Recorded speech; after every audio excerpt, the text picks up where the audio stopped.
สบายดีพ่อแม่พี่น้องป้องปรายเบิดซุคนเนาะ FC ทางช่องบ่ภูมิชาแนลเนาะมื้อนี้บ่ภูมิก็สิมาสรุปแนวทางรัฐบาลไทยพี่น้องเนาะงวดวันที่16กุมภาพันธ์เด้อพี่น้องสำหรับรัฐบาลไทยเนาะครับเนาะสูตรสรุปเด้อพี่น้องเด้อสำหรับสรุปเนาะ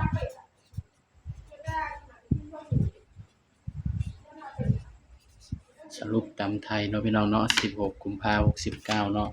ก็สิให้แค่4คู่4หางพี่น้องมาเบิ่งกันเนาะว่าสิได้ตัวใดเนาะพี่น้องเนาะสำหรับแนวทางเนาะขนมไทยเนาะงวดวันที่16กุมภาพันธ์69เนาะพี่น้อง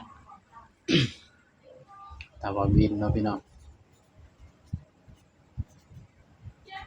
145452นี่คือสูตรวินเนาะพี่น้องเนาะแต่ว่าบางว่าสิตัดออกมาเนาะให้เด่นก็คื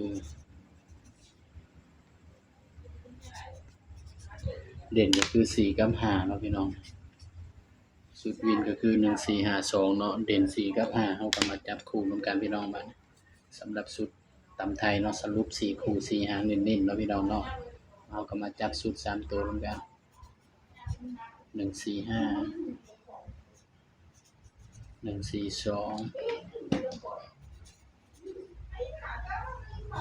152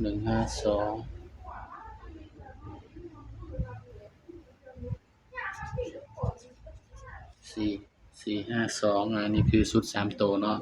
สำหรับ2ตัวพี่น้อง41 42